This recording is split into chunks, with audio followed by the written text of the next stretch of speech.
So even though we face the difficulties of today and tomorrow, I still have a dream. It is a dream deeply rooted in the American dream. I have a dream that one day this nation will rise up, live out the true meaning of its creed. We hold these truths to be self-evident that all men are created equal.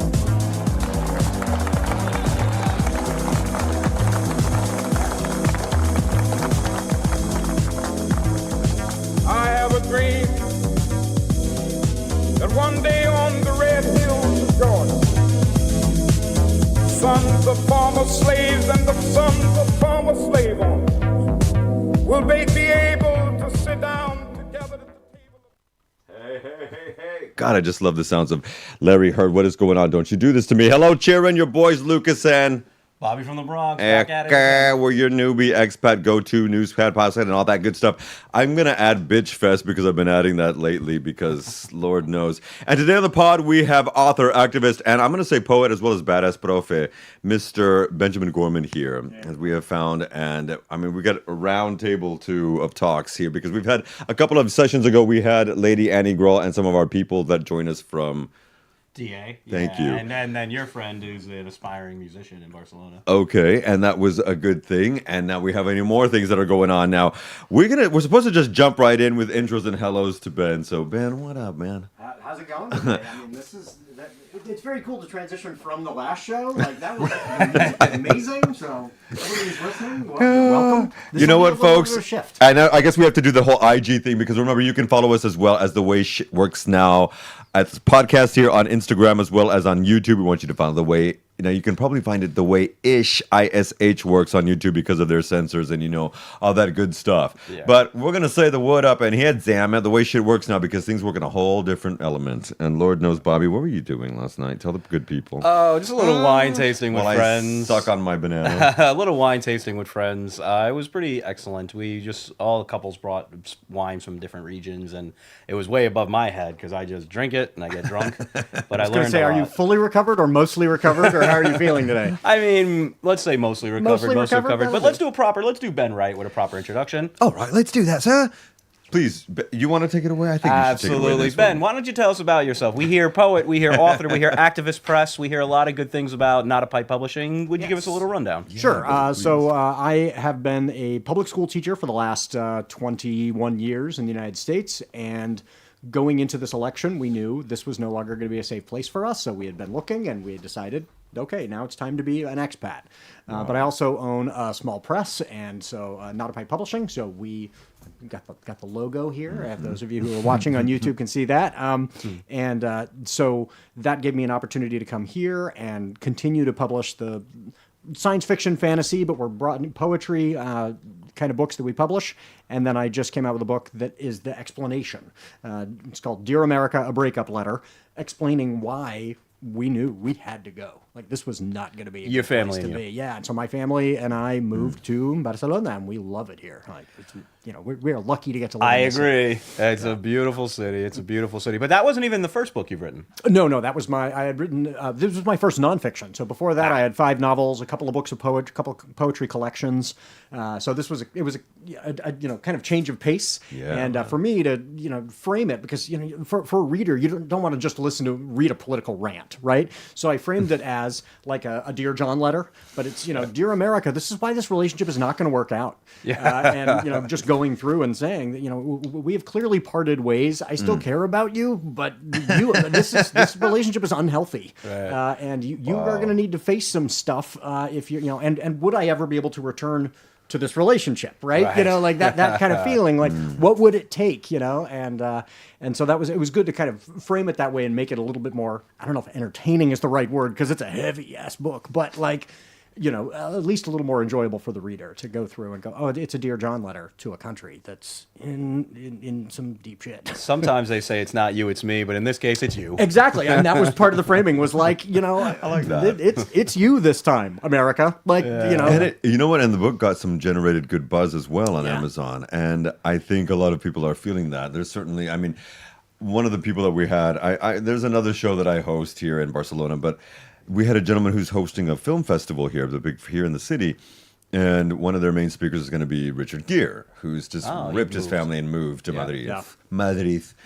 And what was the impetus besides what was happening? Was there something specific that freaked you out that made you want to get them out Yes, of Dodge? I mean, for and what me- did you teach? Yeah, also? I was a language arts, English, social studies teacher, Brilliant. and so studying this kind of thing, and Sure. the language arts piece is really as relevant as the history. Like this is the rhetoric that we were seeing should have been a heads up to everybody. But I was very politically active in the United States, and the death threats that I was getting were genuinely terrifying. Jesus, really? Oh, You were yeah. getting death I was threats? getting a lot Oh, of death my threats. So God. our community was interesting. It wasn't like deep red Eastern Oregon, and it wasn't very blue Portland. We lived in a small town that was remarkably purple because it's kind of an agricultural community, and historically the kind of farmer land owners are Okay. very much the Trumpers, and then the people who actually work in the fields are blue, but kind of culturally more conservative. And then we have a small university there in town, so it was this real purple community. And in that context, the folks who were on the far right were going, hey, the local English teacher standing out on the corner with a Black Lives Matter sign, he is somehow a threat to us. Saying that black people should not be murdered is dangerous to us. Yeah. So we need to tell this guy, we're coming for you. And so some of them rose to the level where it was like, I had to call the FBI and go through that. And I was talking to a friend who worked with the FBI, and they said, I got to protect this person's identity because, Of course. But, they said, I said to them, will I be able to go to the FBI in the next administration if Trump wins and say I'm getting the following death threats? And they said, no, you'd be calling the Proud Boys. Essentially. And Of I course. was like, okay, this is not going to be a physically safe place to be. And so that was, my So the Proud Boys had infiltrated. exactly. I mean, you think about it like I'm sure he's speaking on a level of, the idea that the president is just freed a bunch of them from seditious conspiracy charges, and Laura Loomer just got a bunch of people fired from the administration in the national security we space. spoke of, yeah. Yeah. And I think a lot of people are going to be, they're gutting the civil rights department. They're, And the morale in these departments is just decimated. Yeah, of course. Which in every department except the IRS is terrible. I think it's important. The IRS might not be collecting taxes for the next few years. They are a mess. And but, the FBI, yeah. thousands have also been let go from their positions. We will get Legally, to and sometimes legally. exactly, and we will get to a little bit about something that's been going on in the Department of Labor and a whistleblower there later on in the show. I think when you say that, I think it's really important to make note of the fact that who the Proud Boys were, who the Oath Keepers are, who these types of bands, because some of our audience, certainly in the immigrant and expat community, who are not out from the U.S., might not know that these are normally, not always, I mean, look at Tadario, whatever his name was, that brother was Yeah. Cuban or whatever the hell. But it's mostly usually a very white Anglo-Saxon Protestant type of faction or militia that formed to protect people. Now, members of them right now are actually lining up in certain states of the country and defending and protecting Tesla factories. Tesla, looking for fights with protesters. Or with whatever. their rifles and everything drawn. Exclusively men. Like this is a young men who are agitated and angry phenomena. Young white men. Yeah. Going, Oh, yeah. "I'm I don't know if so it's a mad." phenomena. I feel like it's always been there. Yes. It's just gone underground and then back up and then underground, then back up. And now they have a seat at the table at the White House. Right.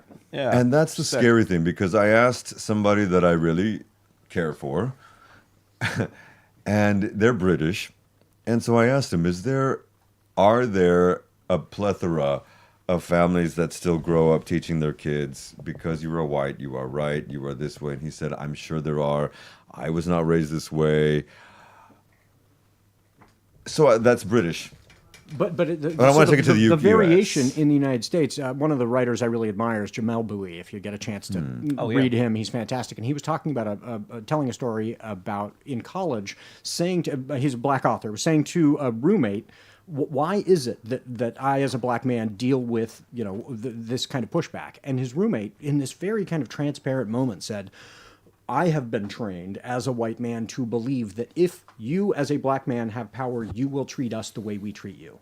And so there's this deep fear that if people of color gain equality, they will demand vengeance. Right. And so there is this, the Proud Boys are not brave and they are a terrified group of man babies who before just were keyboard warriors and now have been activated because they feel empowered to go out on the streets and defend whiteness.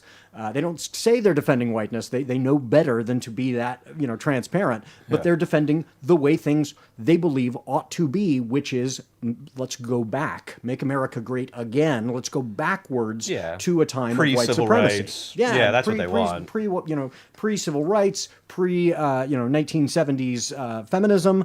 They want to go back to a time when the white male was dominant, and they find any danger to that an existential threat because they're saying everybody else who we've been mistreating for centuries is going to demand vengeance because that's what we would do, right? And they can't get away from their own framing of I would get revenge and kill people, so they will do that Because I have done that for years. for centuries. So exactly. it's been ingrained in my KKK, mind. There's nothing new about the Proud but we're Boys. going back even further than that. We're going back to the 1300s Exactly. when the Slavics, who were the original slaves of Europe, look at the word Slavic, were pushed out because, well, shit, they can integrate. So we need to go get some black folk. And that's what the Portuguese and Dutch did. And so, historian here. Yeah. And so, and one of the things that I've seen, because I grew up as the only Mexican family in a white country club in South Texas, which was fun. And then I moved to Brooklyn as a teen, and it was a very different story, power to the people, to everyone. And so I knew growing up that this was part of the thing that was the quietly never said part. And what I want people to know is that there is unfortunately a plurality of white Anglo-Saxon Catholic Protestants throughout Europe and the Americas and beyond. Australia, we're looking at you children, who truly teach their kids because you're a white, you are right, you are God. And if you're a Christian Protestant, it even goes further beyond that. And it's scary to know, especially when you are black, I would say, or because I'm a lighter skinned Latino, and so I got away with some things for passing issues, but I never chose to, I would never, like we were talking white-tino yesterday with your queen. And that shit was just not allowed because of what my parents had got through. Specifically, like Chris Rock said, nobody's more racist than your over 70-year-old black or brown grandparent. Because they've been through some shit. Yeah. In your family. Yeah, and you've seen it. And you've seen it. And so one thing that I was telling some university students the other day is that I had never experienced any form of racism in New York City. Only here in Catalonia, in London, and in Texas. Yeah. And so how do you explain that to a different audience who's not taking it from, this fucking Mexican Jew talking? Well, I think one of the things that folks, here in Spain are going to need to acknowledge is this is very much going to be a global phenomena. I mean, it is. It already is, the push, Testify. but it is only going to magnify because what is going to happen as a consequence of global climate change is the global south is going to move north. Mass migration, and that is our fault in the global north. Like we have pushed people into unlivable conditions in the global south. How did we do that?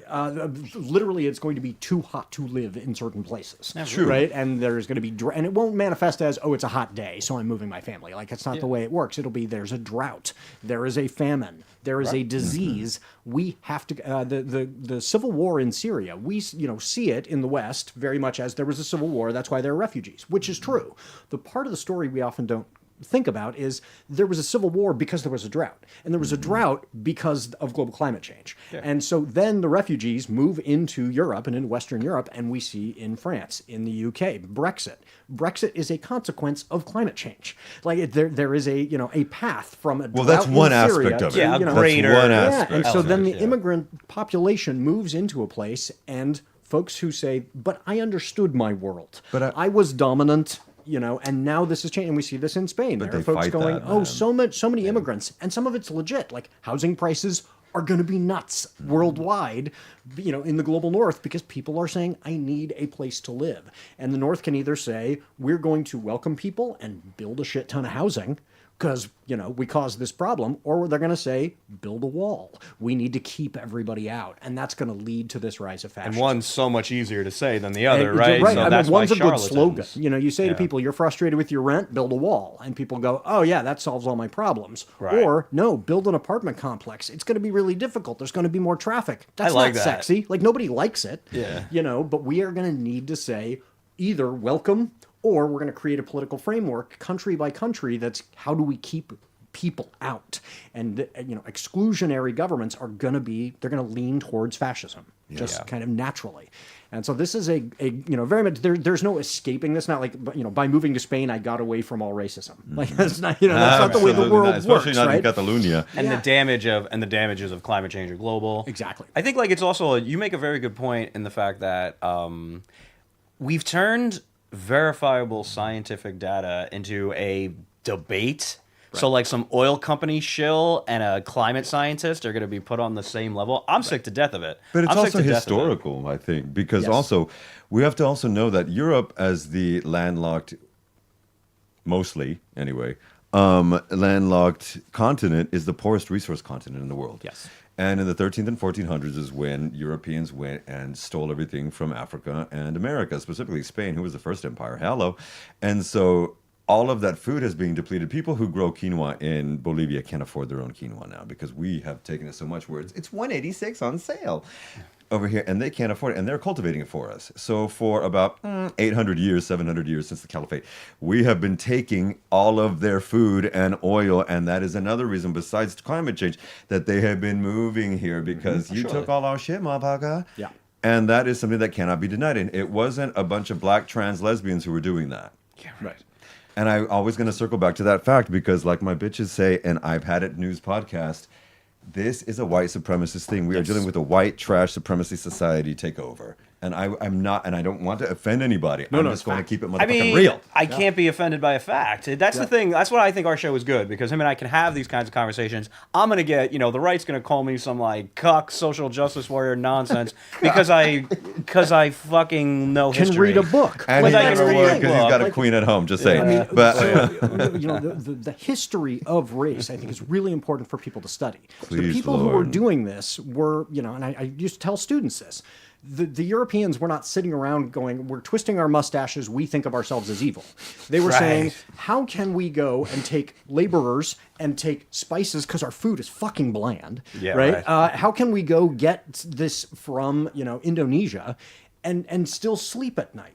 I know the way to do that is to convince ourselves people are not human beings. And so the history of race science is a history of justifying inhumane treatment to others. You say, okay, well, the people we're taking aren't people. Now I'm not a bad person. The land that I am taking doesn't belong to people because they don't count as people. The spices that we are taking don't count as theft. Right. So I'm not committing this, one of the, breaking the 10 Commandments because I'm helping. I'm bringing culture to this group of people rather than stealing religion. I'm bringing God. Exactly. Absolutely. And so then, once you dehumanize the majority of people in the world, I've got a friend who says we should not be calling, her a minority. She says, no, I'm part of the global majority. Once a small group says to the global majority, you don't count as human anymore, that is the foundation for global politics to this day. And if we're not willing to challenge that, and this is one of the points that I try to make in the book, there's this temptation to say, oh, Trump is the problem. Trump is a symptom. That fat bastard is going to die. And when he does, I think people are going to feel this inclination to it's go, going to happen good, soon, it's over. by the way. Yeah, and He's then they're going to go, obese 79-year-old. everything is fine now. I had friends say to me, so you're leaving for 4 years. And I was like, do you think this is all going to be gone in 4 years? If you're not willing to address what were the conditions that created this, and you think, oh, well, this regime is gone, therefore white supremacy is gone. Right. No Everything's way. solved. Everything's Got to really address great. deeper issues in the United States, and this exists in The other parts of the conditions world as well. Are the idiocies of people like the Confederacy of Dunce's wonderful book. Check it out, Children of the Corn. Of people who believe that Chris Hemsworth, who is also 6'3" and 224 pounds, is the same built-in physique as the newly medically reported Trump, who is also apparently 6'3" and 225 pounds. Yeah. Now, how does a doctor get to comply with their oath and then put out a statement? Because like Roger that? Ailes and Rupert Murdoch since 1996 have besieged a plethora of mostly white Christian nationals, evangelicals, to believe that everything that they read and see on that bloody thing has been. And so when you infect that for 29 years, as it is now, 2025, it is easy to already lead a certain people, as we talked about in the first show, of people who believe that the Virgin Mary had a baby that led that. I mean, when you have that simpleton mindset, it's already based. And let me just remind my crazy Christian cultures that Jesus was a Jew. So keep praying to your Jew for your health. Can you and tell this we're is- fans of- And this is one of the points that I made in my book that was the most controversial was, Christianity needs to reflect. Like, if you, spend every week going for an hour and being told, just listen to the person at the pulpit and do as you are told, you are primed to now go, I turned on Fox News, the person in the pulpit told me this, I will believe, and somebody can lie to you. And Are you trash talking Paula White? Sorry. I come from that background. I was raised in a Christian household, and Pastor's son right here. double. Oh, wow. Both my parents, PKs. Oh my gosh, yeah. And so trauma, Wow. right? Yeah. My parents are wonderful. But that culture leads to you should believe, you should obey. And if people have been taught to obey and believe enough, there's a reason why, we have these discussions with people and we're like, hey, I can provide you with facts. Yeah, I cannot provide you with an hour every Sunday of being trained, ignore facts. Like, I can't overcome that. Over decades and centuries. And your entire identity Exactly. revolves around. It's the same thing with Identity Matt. It's the same thing. That's what they are using in the global right-wing movements now, is co-opting your entire identity. So it's not, and you brought it back to Chris Rock. He's like, I have some shit I'm liberal about, I have some shit I'm conservative about. It's become your entire identity to completely join the blob, to completely fill in with all of these other people that are charlatans often. So there's lots of good Straight people. the hell up. Lots Great of good band, by the people way. are being manipulated. And I think we need to understand that there's a line here. The people being manipulated and the manipulators. And I have a lot of hatred and fire and vitriol for the manipulators. I understand people that got sucked into a cult. And now it doesn't excuse them of all their actions and their destructive behaviors and belief systems, but it is something worth considering when trying to address problems and put out fires. I think like the United States was primed for somebody like Trump because, number one, we have no historical reference whatsoever for dictatorship. We have a system in place that was basically the only way the powerful were held accountable is if you shame them. Like, their ethics laws were basically garbage. The Supreme Court has been unraveling corruption laws for a very long time, right. and so have local courts. And it's a bad I have to break in here, my brother. do it, please. You mentioned the cult-like mentality. I want to remind people that Supreme Court Justice's wife, Jeannie, was in a motherfucking cult. Yeah. All right? That bitch was in a cult. And in the 80s through the 90s, and she testified before Congress 30-something years ago. And she has continued the mentality of the mindset because we are seeing what has been going on with this man who's been paid off by, what's his name? I want to say Lex Luthor, but it's not. But It's just call him Lex Luthor. Yeah, Leonard Leo. Leonard Leo, who collects doilies with Hitler memorabilia on it from World War II. Big fan of history. That's all. Yeah, Big that's fan what of he history. Only one type of history. And what's mortifying, I don't even know what Justice Jackson has to deal with that. Looking at him like, God. I'm going to cut you. I know she wants to cut him. Because could you how dare you? And all I'm ever going to say is a pubic hair on a Diet Coke. And shout out Anita Hill. Yeah.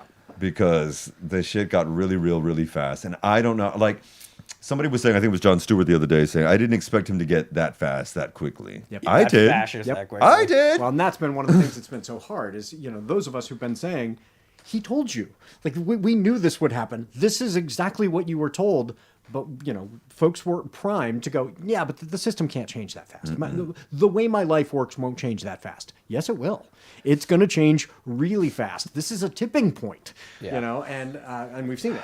We were Ben and I before the show were discussing these situations about triage that we as an active resistance, which we're working on a better branding, but it's an accurate word, to think long term and short term, to think macro and micro, to fight the battles and put out the fires where we can. It's a very they're almost mutually exclusive thought processes, but they can't be anymore. Because we didn't start the fire. It was always burning. While this world's been turning, children. And you know what? I'm calling this episode The Resistance Gets Amped as... Well, I told him it's like I feel like we're forming the Avengers. Like we're all here, like we're in love with Barcelona and Catalunya. Right now we're kind of the Marvels, but whatever. Yeah. Maybe a knockoff Suicide Squad. As we joke about this yesterday or this early morning while we were all asleep, Adam Mockler released an announcement that Trump has come out and said we are enacting Project 2025. And this was, specific. I remember having lunch or dinner, a beautiful dinner months ago with a wonderful family of centrist, mostly liberals, whose one of their eldest sons was saying, Project 25 is not a thing. It's a joke. Oh, yeah. They're trotting it out. And now we see what's going on. And that same, my homegirl, she just went back to, I won't name her, but she just went back to Cali to do some stuff and some shooting of some show she's in. And she said, I just want to get the family around. It's Orange County people. Pour some wine and say, hey, how's everybody's portfolios going? Yeah. Let's talk about what's going on. Let's talk about the defying of the Supreme Court. Because this person's, we're related to justices in LA who are still serving. But vote a certain way. And when you're dealing with the realities, it's very interesting because I was raised hardcore. I mean, I was 6 years old at anti-abortion rallies. In the mid 80s. Sorry, 90s. I'm 39. Right, And- we're 39 forever, by the way. That's right. Okay, Yeah. I'm the old man of the show. I'm probably the Weird. oldest, but still. I'm 84 years old. It's completely understandable that people who have a lot going on in their lives and have no historical framework for a madman dictator just thought about the shit going on in their lives and either didn't vote or voted for something different. But now what we're seeing is so obvious. It's in your face, which I think is an asset to us.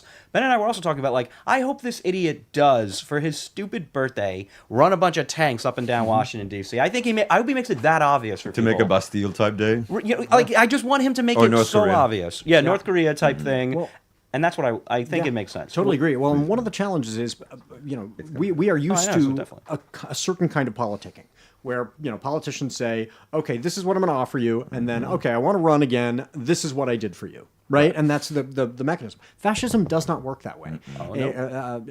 Timothy Schneider, who's everybody should be reading right now, Yes. makes it very clear. A fascist government is not designed to offer services to the people. It is designed to make people more miserable. If your whole electoral strategy is saying everything is awful in your life, this is who to blame, then you can't, at the end of 2 years or 4 years or whatever, say, oh, this is how I've made your life better. You have to say, see how your life got worse?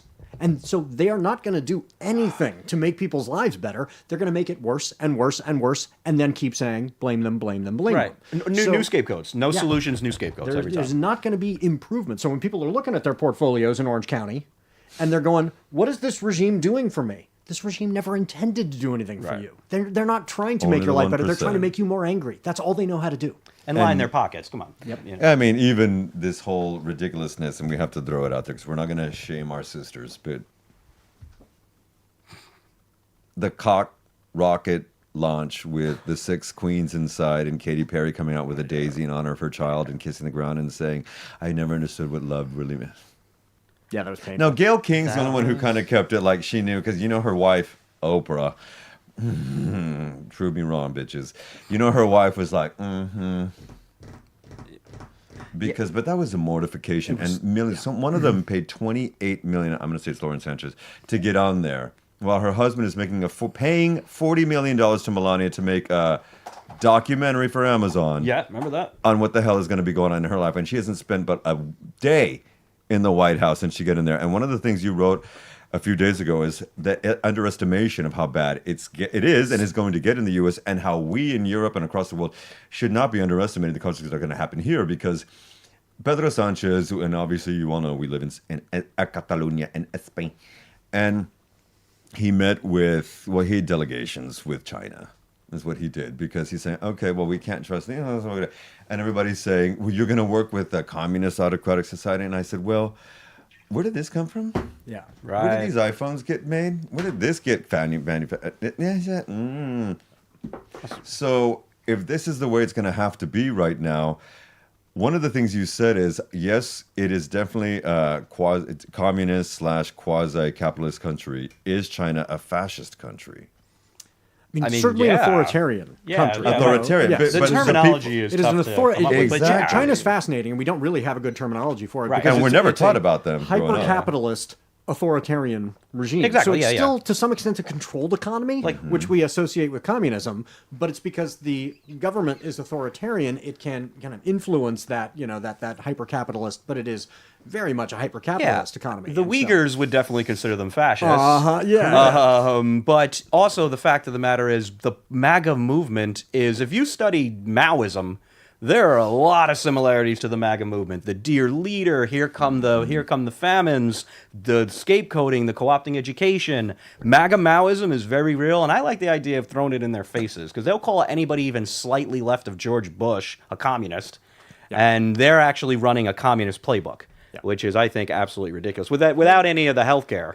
Well, You know? and I think it's that authoritarian angle that we need to extricate, because when people talk about communism, it's just used as a label. Like, let's just, they're communists, therefore bad. Like, okay, are you concerned about having libraries in public schools? Are you concerned about, industries being made public? We do that in the United States. We've nationalized the fire department. Is that communism? Or are you concerned about, Public gulags? libraries. Because gulags, you're totally fine with, apparently. And we're, Right, we're moving Yeah. them to, and now we're going to get the homegrowns over there as well. Yeah, the homegrowns like us. Yeah. Yeah. And that's the thing. Please. Oh no, I mean, like that's like, I intend to be a real pain in the ass when I go back to the States. I'm going to pack all my dirty laundry on top of my clothes. I'm going to have really gross pictures on my phone. I intend to waste some power abusing guy's time for hours, because I'll be like, hey, I'll catch you later, babe. I'm going to hang out here with my feet up. I have heard about the tourism sector in the United States has been decimated, and I totally get it. Like, folks, Yes, it went here down by who are going, 17% last where month. should I plan my next vacation? I would suggest to you, not the U.S. Yeah. And I feel badly for Not the at folks in the all. U.S. who are somebody who makes beds at a hotel who's going to lose their job. That sucks, but. Don't go to U.S. It is not a safe place. If you don't you're- want it to be a safe place. Major countries are already releasing these statements to their travelers not to consider this. not When to you go. don't have a real government, you have a government by moronic con man, aspiring fascist that has every little petty tyrant inspired to abuse their government power. It's not safe for people. Like, you have academics that wrote, on the Israeli-Palestine conflict, and they're being held off from entering the United States because of that. You have academics that are being tormented.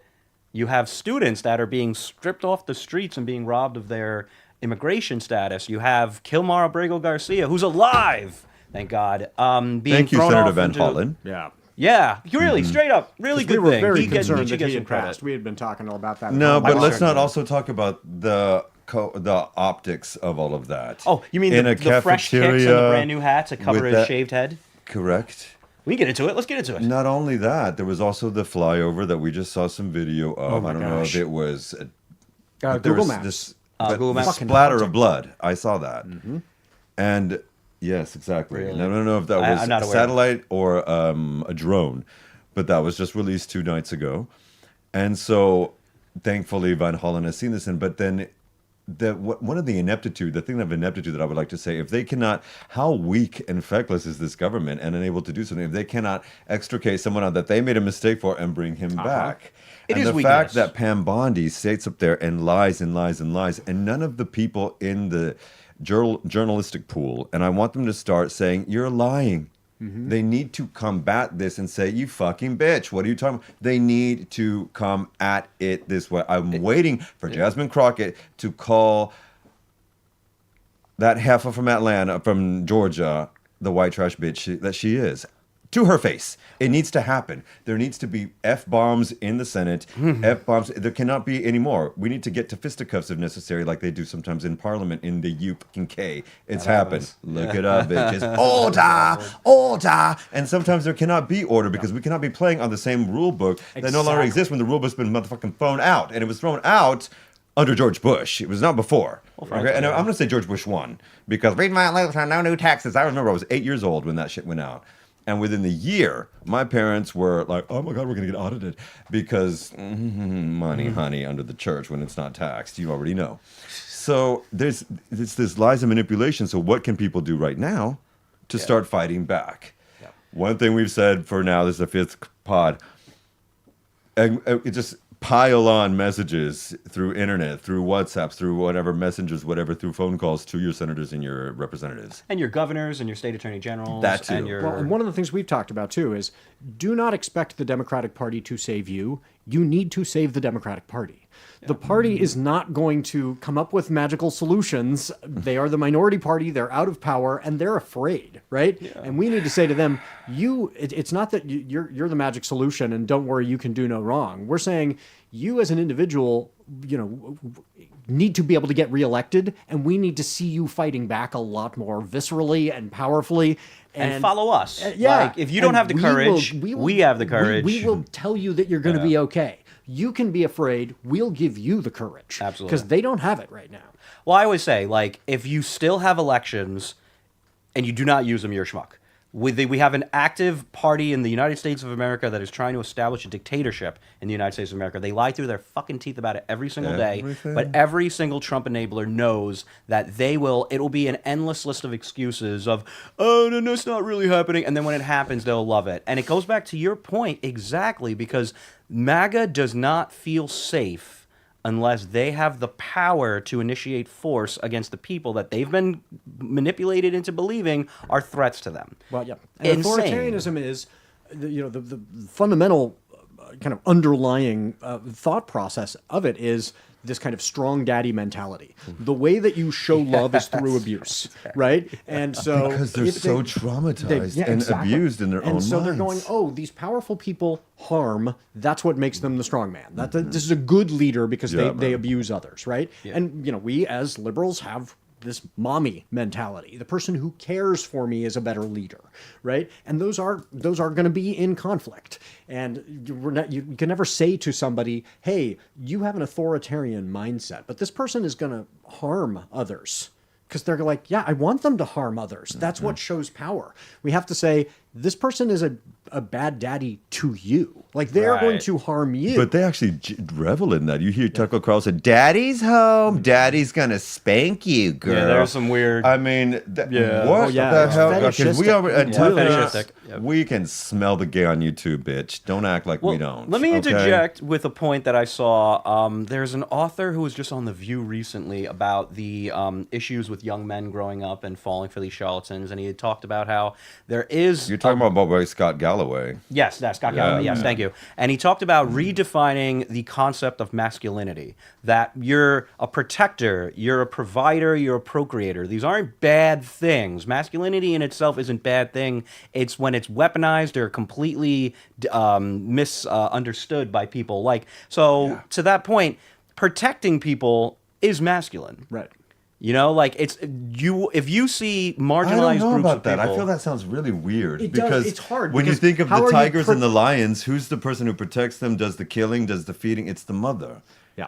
It's not the king of the jungle, is the queen of the jungle. She feeds that bitch. She feeds the male. I understand. Now, kill. So I feel like it's actually more instinctive of a mother to be the protector. Well, and that's the trick is, what do we mean by protect, right? Because if protect is kill, if protect is harm, then even, us as men have to reflect on, like, wait a second, that can't be the extent of my masculinity is harm. Fuck no. Right? And so how can we redefine masculinity so that it's not, I cause harm? And that's tough because we have not been provided models. Well, we need to make lots and lots and lots of babies. That's how we do it. Yeah. Well, I would like to say something about this really quickly because this has been coming out a lot with Elon Musk and his supposedly 14-plus children, because we don't know. Now, apparently, he's been finding these women over time, and like Ashley St. Clair, I can't stand that last name, but I hope that's not your last name. It's not. Okay, so we love it. But one of the things that he's saying is that we need to reproduce more. We need to reproduce more. That's why I have 14 kids. And the thing is, I would like to explain some historical fact to some motherfuckers right now, because from the birth of when God created the world, for those of you, day 7, to 1970, we created and killed, but amassed just over 4 billion people. 2,000 years to do that. And from 1970 until now, we have more than doubled that. So what took us 2,000 years has now taken us 50 years. We don't need to create more motherfuckers. The thing that's happening while they're saying this is that they want more to create more white people. That's great replacement theory. It is. And they then turn around and say, as we were talking about projection, deflection, and confession with these motherfuckers, is that the Latinos specifically, are taking over this great replacement theory. And it is not. It's the fact that white people look at certain black folks with huge cocks and Latinos who will whatever be Latin lovers, and you know what? There's a beauty in the mix. Yeah. You got a Latino wife too. The George Carlin big dick bombing theory. They have bigger dicks than us. Bomb them. Yeah. Well, yeah. There's this intense fear. I love George Carlin. And recognizing Hell that yeah. when you look at the wealthier a country becomes, the slower its population grows. And there's a reason for this, and it is about feminism. You know, women don't feel the need to say, oh, okay, I have no power in my life other than to have 12 children for this guy, right? You know, and we've seen this in Italy where women are saying, no, I will not be your mommy. I will not take care of you and have 7 kids. Finally. I'm going to get a job. And the population doesn't replace itself. And you know what? That's fine. We don't need the world's population to continue to increase. Women get to have careers and they don't have to be broodmares. Except they do not get to vote. Let's make another fact. That's the Save Republican Act thing. was passed last weekend. In the House, yeah. In they're the House, looking it to will do go up this to in the we'll Senate. see what happens with the Senate and all of their scruples. And this Save Act will require you to show your birth certificate that matches your voter's registration, and your passport or a passport. Now, the majority, and by that I mean over 80% of the women who are married in that country take the name of their husband. I think it's like 70%, over 70%. It's a large scale. And that means that their voter registration will not match their birth certificate. And remember, less than 40% of the country has a passport. Yeah, it's a poll tax. So what they this make you get a means passport to is vote. that women who make up nearly 52% of the voting populace will not be able to vote.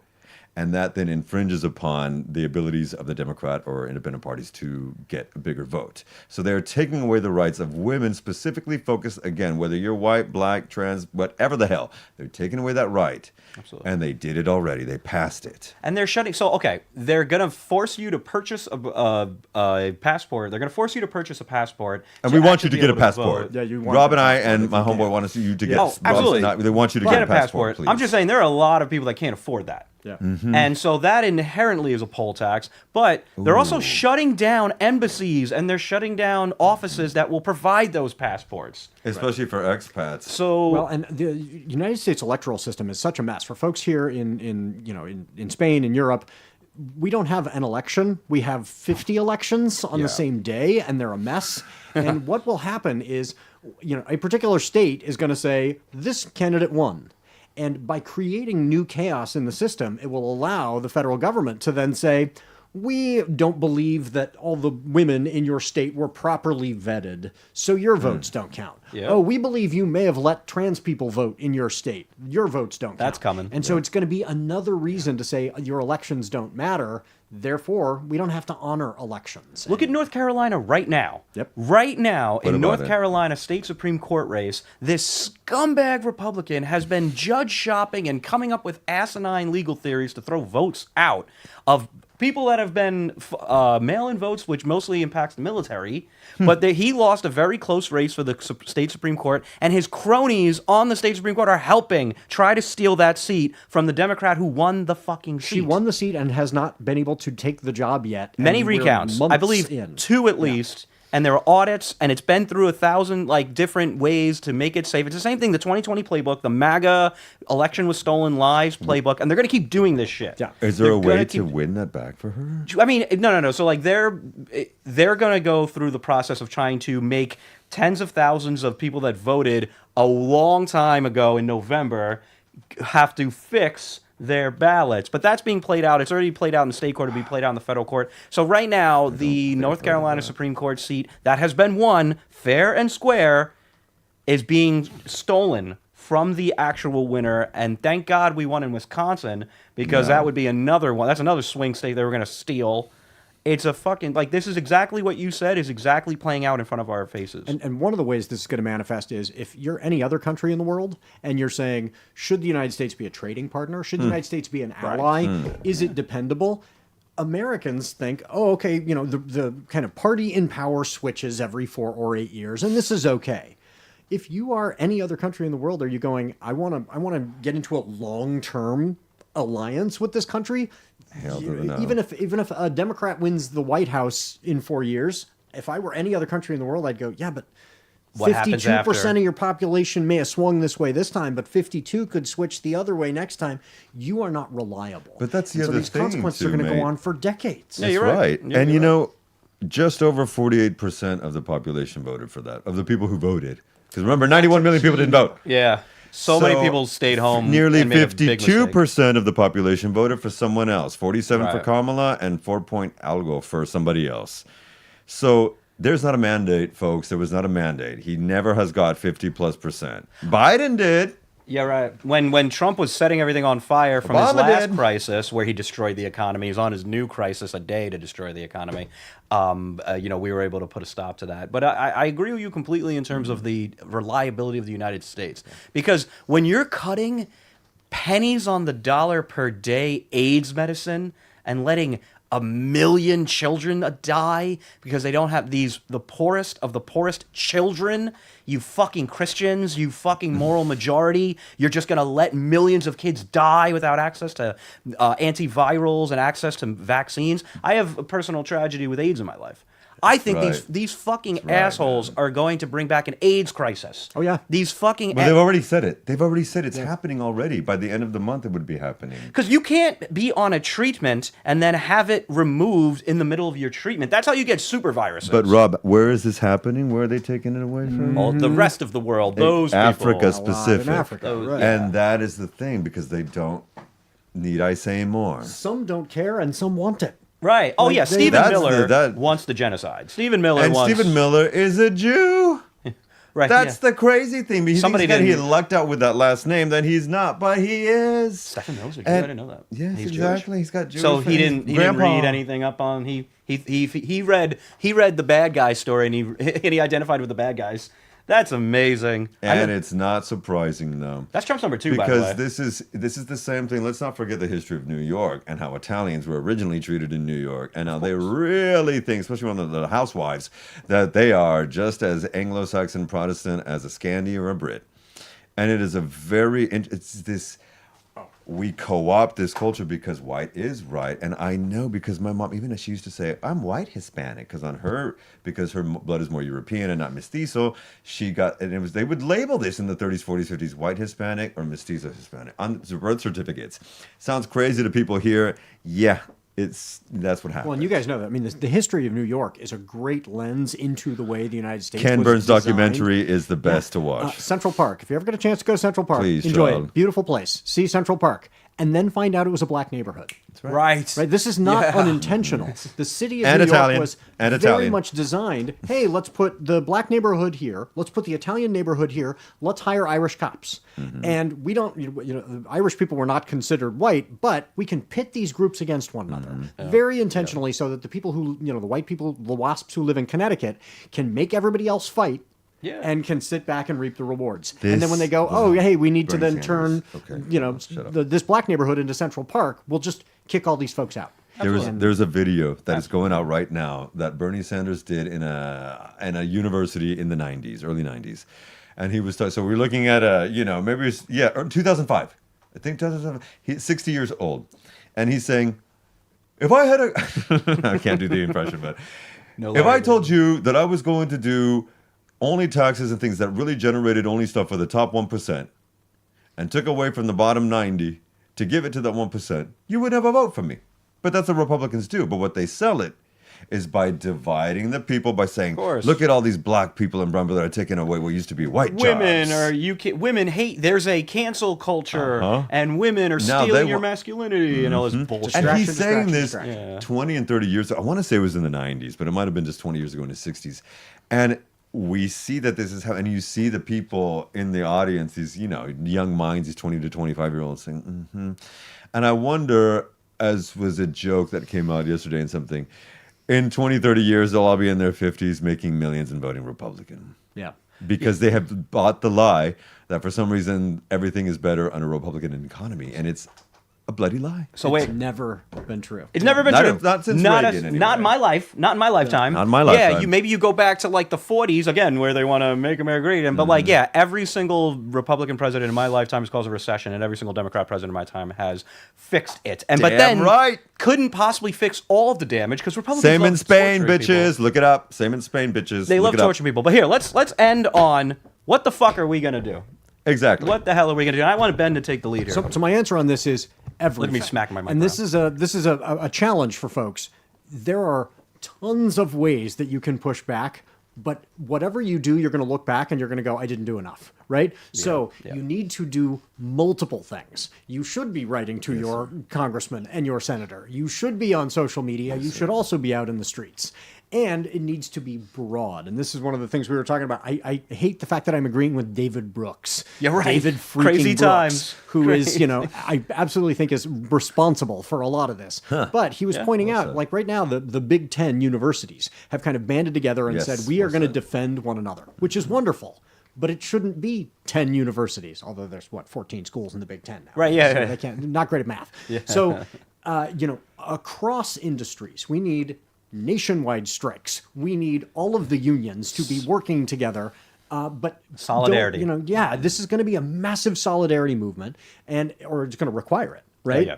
And I don't feel like people in the United States, especially, I think globally, people are like more aware. They're looking at the United States and they're like, we've had fascism here. Right. You don't No want thanks. that. Yeah. But folks in the United States need to be thinking about, do you want to go into the woods with a rifle? Because we're very close to that point. And so if you don't want to be joining Maybe, a resistance movement and taking up arms, then what is the thing you're going to do before that? Do that now. Because that's your next What step. could some of those things be? I mean, I think nationwide strike is I've heard folks talking about, building that infrastructure, organizing a strike. I'm an old school union guy, union president.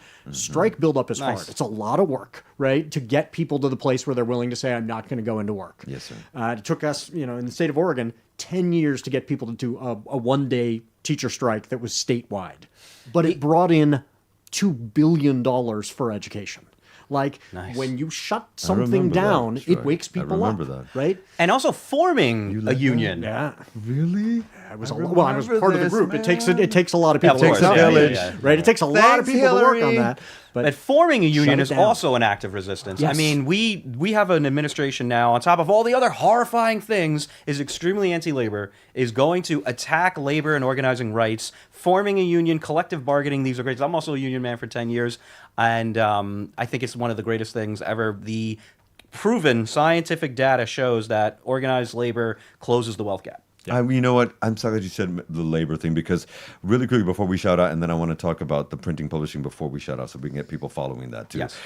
Specialist for the Department of Labor, Daniel Berulis, has made allegations in a sworn declaration that he did before Congress just a few days ago as a federal whistleblower that he said he's been targeted with threatening notes and photographs showing him walking his dog. This was first reported a few days ago by NPR rather. Yeah. But apparently he has reviewed copies that someone left the Department of Labor in a specific office open. No, NLRB, National Labor Relations Board. Okay, thank you. Thank you. So he noticed that a series of anomalous events had happened to the board's computer systems that included changes that were using multi-factor authentication, and they went back to an IP address where?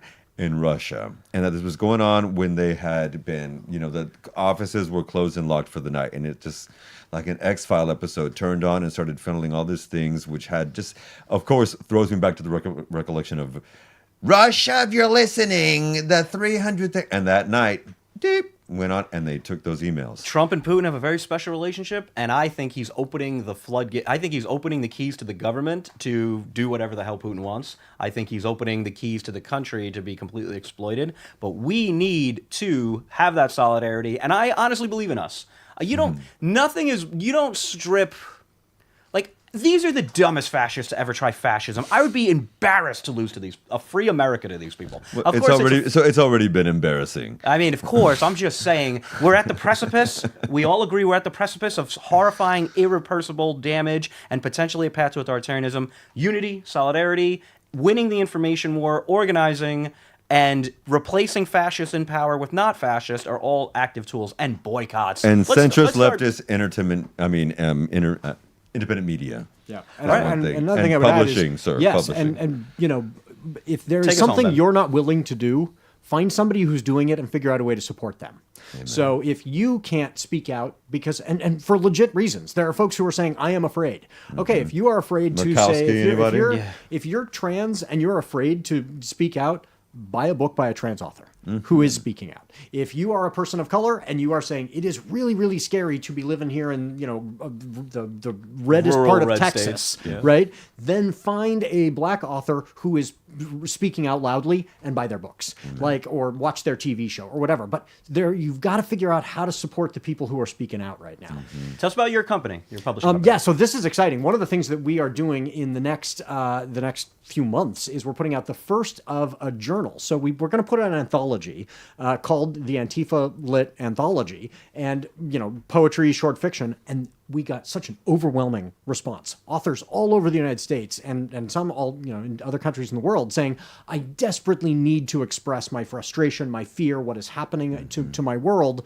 Thank you for this opportunity. So we kind of culled the best of those, and we went, oh no, we're not just going to put out one of these things, because it's not like fascism is going to go away. We're going to make this a regular thing.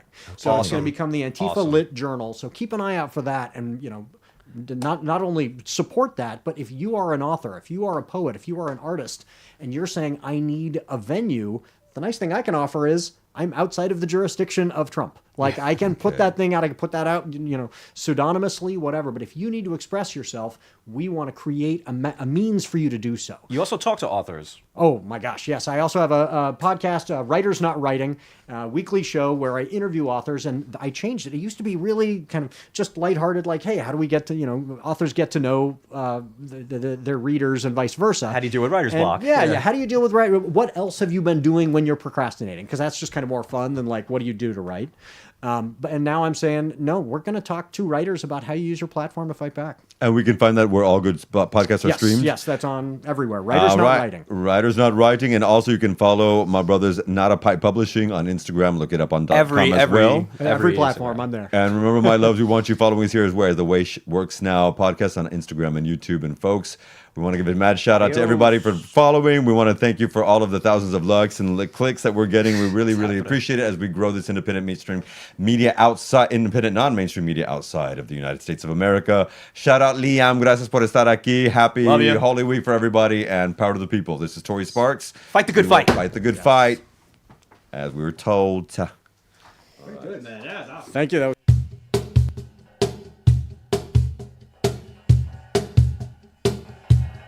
Everybody knows that the dice are loaded. Everybody rolls with their fingers crossed. Everybody knows the war is over. Everybody knows the good guys lost.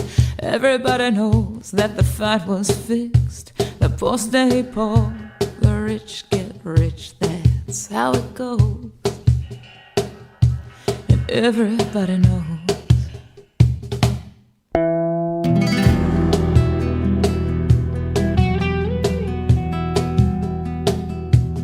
Everybody knows that the boat is leaking. Everybody knows that the captain lied. Everybody got this broken feeling, like their father or the dog just died. Everybody talking to their pockets. Everybody wants a box of chocolates and a long stem rose. Everybody knows. Everybody knows that you